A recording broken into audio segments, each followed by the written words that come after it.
What is up? Are you unhappy, maybe stressed, depressed, and you just think like if I could just get this thing, then I'll be happy, or if I could just achieve this goal, then I'll be happy?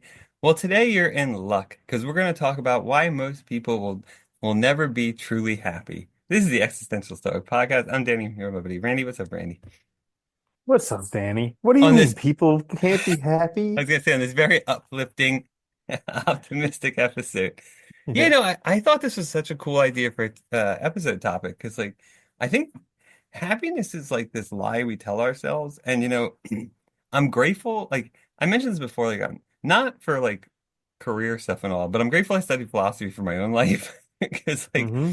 you know, one of the things I realized early on was like our conception of happiness is so skewed from like what all these great minds really what they meant when they were talking about a good life or a happy life or a flourishing life or eudaimonia. It was never about being like in this joyous, ecstatic state all the time. That makes no sense. You can't do that. There's ups and downs in life.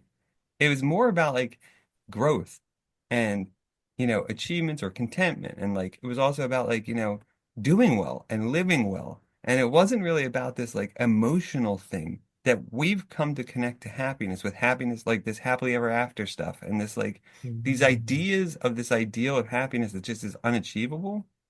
And I think this is one of the core reasons why most people will never be truly happy, because their idea of happiness is unattainable. It is just Hmm. impossible to achieve it. Yeah. Yeah. And not to mention we're just so confused about what happiness is. Like Yeah. point in case, I was playing Zelda Tears of the Kingdom today. Good game. And Yeah. yeah, and so like on the loading screens, it'll give you tips for the game. And there's a whole bunch of caves in the game, and outside of the caves there's a little like magical bunny. And if you shoot the bunny with an arrow, a whole bunch of rupees, which is the money in the game, will sprout out of this bunny. And so the tip was, which we tell children, is that if you sneak up close enough to one of these like mythical bunnies and you shoot it with an arrow, you will be rewarded with happiness. No, and I was just like, there we go, already instilling that concept of like money equals happiness into Yeah. people. Yeah. We're reinforcing that. Well, I think that's the other sad thing is that we have this idea that like, especially in consumer societies, that like you can't be happy unless you have a lot of money. And what cracks me up is that people literally will equate like they'll think of like Musk or Bezos and stuff and be like they're happy because they're wealthy, and they're not. They're miserable. Look at them. Mm-hmm. You Yeah. know, like Elon Musk can't even, I mean, he can't even sit. I saw a thing actually, like now he can't even sit still. The dude doesn't even know what's going on in the world around him. He's just Mm-mm. trying to constantly get away from himself because he hates himself. I mean, Yeah. literally, that is like classic. I mean, it's like he's like Mm-hmm. textbook case of that, and I think it's funny that we've made this sort of connection because I think we made this horrible mistake in a consumer society of everything's become evaluated by money. Everything. Your worth, your self-worth, your life, everything. Like everything in your life is now dictated by that. And the reality is you don't need that to be happy.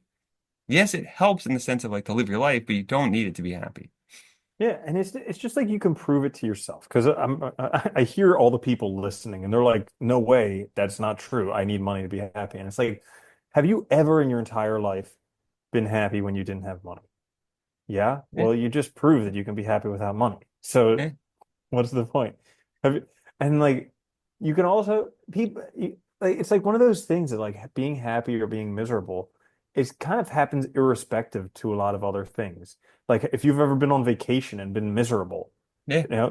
that's happened to And me. then I've been in a fucking mad at yourself because you expect yourself to be happy and you're yeah. losing that expectation. And that, I've been in an island paradise and been miserable, and it's just like it doesn't correlate.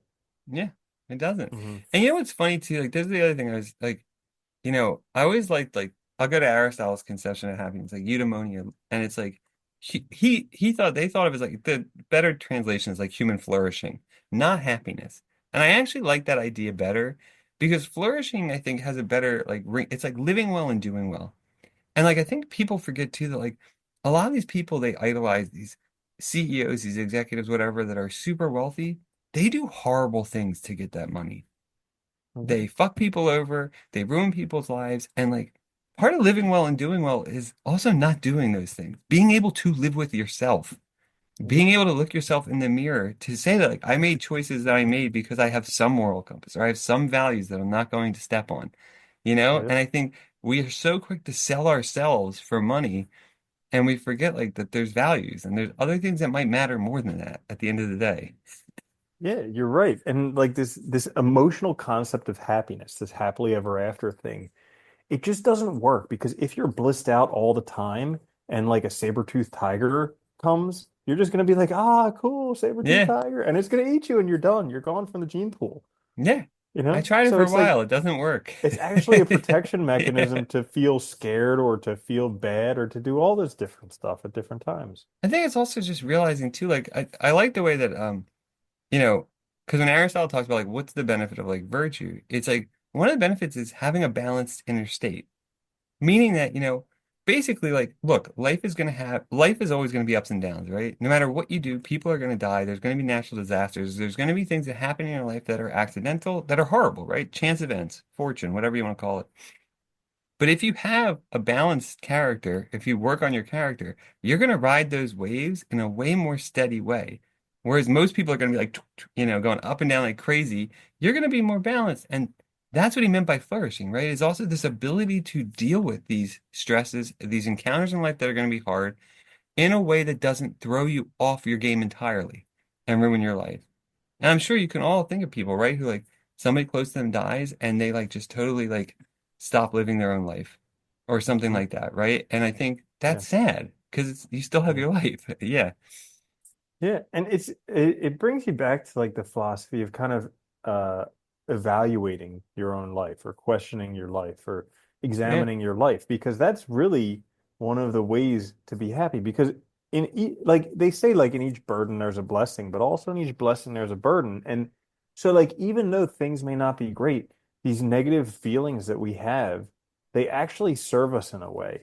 You know, Yeah. they say things about our values, they say things about other things like that. Like if we're depressed, you know, it may say that, you know what, we really have higher standards for ourselves and we're not meeting them. And maybe that's Yeah. something worth looking at.